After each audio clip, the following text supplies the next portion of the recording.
Assalamualaikum, anda sedang menonton Sekilas Fakta 7 September bersama saya, Kibilia Nur Azlan.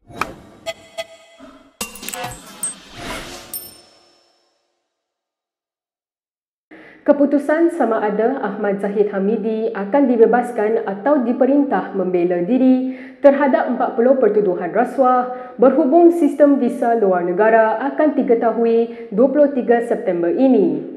Hakim Mahkamah Tinggi Muhammad Yazid Mustafa menetapkan tarikh itu selepas selesai mendengar hujah akhir pihak pendakwaan dan pembelaan. Hakim Mahkamah Tinggi Muhammad Yazid Mustafa menetapkan tarikh itu selepas selesai mendengar hujah akhir pihak pendakwaan dan pembelaan selama 4 hari. Pada 11 Ogos lalu, pendakwaan menutup kes itu selepas 18 saksi dipanggil memberi keterangan dalam perbicaraan yang bermula 24 Mei tahun lalu. Saksi terbabit termasuk 2 bekas pengarah UKSB, Harry Lee Wui Kyun dan Wan Qureshi Wan Abdul Ghani, bekas pengurus pentadbiran UKSB, David Tan Siong Soon, serta penguasa kanan, bahagian siasatan SPRM Putrajaya V. Mahendran. Pendakwaan dikendalikan pasukan yang diketuai Timbalan Pendakwa Raya Raja Rozila Rajatoran, manakala Ahmad Zahid diwakili pasukan peguam bela yang diketuai Syam Teh-Pok Teh. Bekas Menteri Dalam Negeri itu berdepan 33 pertuduhan menerima suapan berjumlah 44 juta ringgit dan 7 pertuduhan menerima wang tunai daripada UKSB di antara 2014 hingga 2018. Suapan itu bagi mengekalkan kontrak perjanjian untuk membekalkan sistem bersepadu VLN kepada UKSB oleh Kementerian Dalam Negeri. Najib Razak memfailkan permohonan untuk panel baru Mahkamah Persekutuan bagi menyemak keputusan menolak rayuannya dalam kes SRC. Peguam bekas Perdana Menteri itu dari Shafie & Co memfailkan permohonan semakan lewat petang semalam. Antara alasan yang dikemukakan Najib ialah Hakim Ahmad Nazlan mempunyai konflik kepentingan apabila mendengar perbicaraan itu kerana dia merupakan bekas kaunsil kumpulan Maybank yang memberikan pinjaman kepada 1MDB. Najib juga menyatakan pasukan pembelaannya yang baru tidak diberi ruang dan peluang untuk bersedia sebelum boleh berhujah dalam rayuan akhir itu. Najib juga mendakwa pendengaran rayuan akhirnya telah dijalankan secara sebelah pihak apabila tiada hujahan daripada pihak pembelaan. Selain itu, Najib juga memohon agar dia dilepas dan dibebaskan daripada sabitan serta hukuman dan kes penyelewengan dana SRC dibicarakan semula di hadapan hakim lain. Pada 23 Ogos lalu, panel 5 hakim yang diketuai Hakim Tengku Maimun Tuan Mat sebulat suara mengekalkan sabitan dan hukuman penjara 12 tahun serta denda 210 juta ringgit yang dikenakan terhadap Najib sebelum ini. Dengan keputusan tersebut, Najib mula menjalani hukuman penjaranya di penjara Kajang pada hari yang sama. Kita ke perkembangan berikutnya. Spekulasi kerusi yang bakal ditanding Menteri Kesihatan Khairy Jamaluddin terus rancak diperkatakan.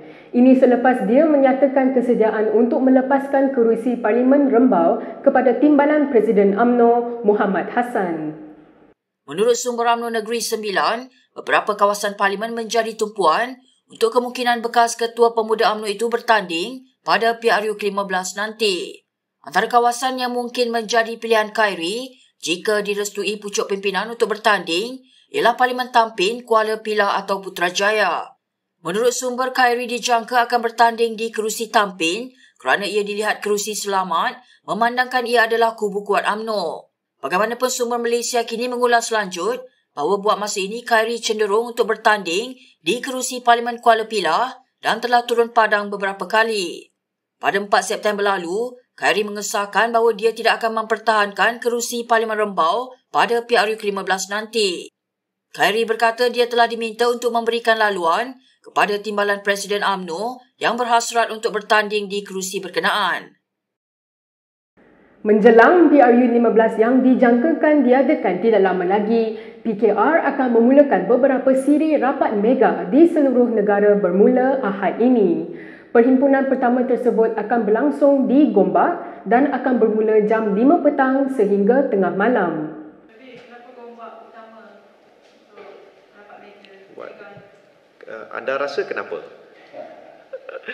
Ya, jadi Kita lihat kerusi-kerusi yang telah mengkhianati rakyat.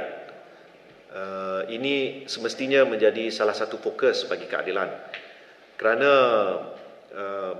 rasa hampa kerosakan yang telah dilakukan oleh para pengkhianat ini terhadap keyakinan pengundi kepada sistem demokrasi, sistem pilihan raya itu perlu kita perbaiki, kita perbetulkan dan kita bersihkan.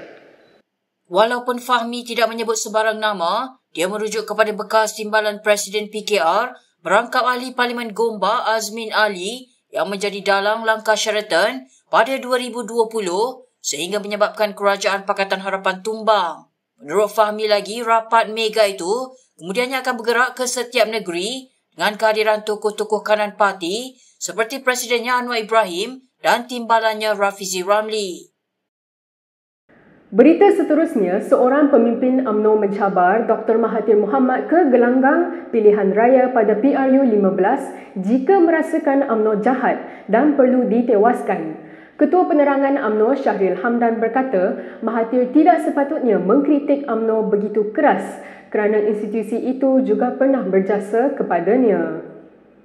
Dalam satu kenyataannya, Syahril berkata, tindakan Mahathir mencemooh UMNO itu walaupun mengecewakan, namun bukanlah sesuatu yang mengejutkan. Ini kerana bekas Presiden UMNO selama 22 tahun itu pernah memohon agar parti itu dibubarkan sewaktu awal era pemerintahan Pakatan Harapan. Semalam Mahathir yang juga pengerusi pejuang berkata, pemenjaraan bekas Perdana Menteri Najib Razak tidak cukup untuk membersihkan parti itu daripada budaya rasuah.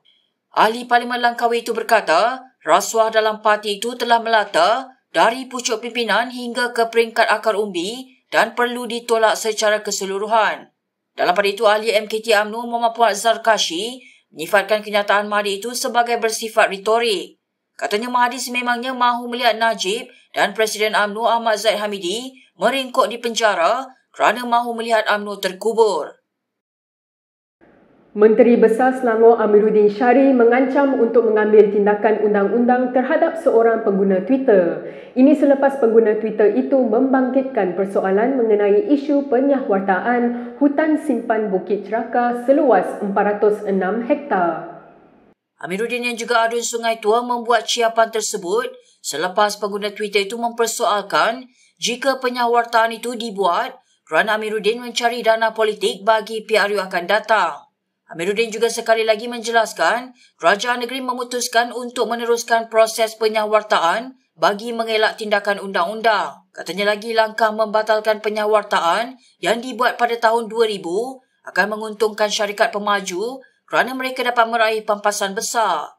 Dia juga berkata tiada kebenaran baru yang diberikan untuk membangunkan mana-mana kawasan di hutan simpan Bukit Ceraka dan kawasan yang ditebang itu mungkin telah mendapat kebenaran sebelum ini. Terdahulu laporan muka depan utusan Malaysia menyatakan kawasan hutan simpan itu yang telah dinyahwarta sebanyak 22 kali sejak 1924 sedang digondolkan. Berikut beberapa lagi ringkasan berita untuk hari ini.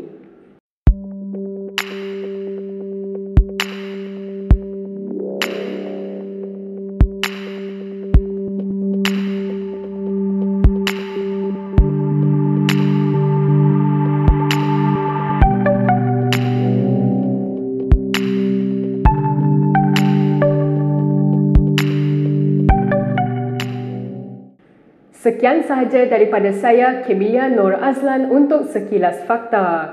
Untuk lebih banyak berita, anda boleh melayari kinitv.com. Anda juga boleh mengikuti kami di Instagram, Twitter, YouTube dan Facebook. Salam hormat dan jumpa lagi.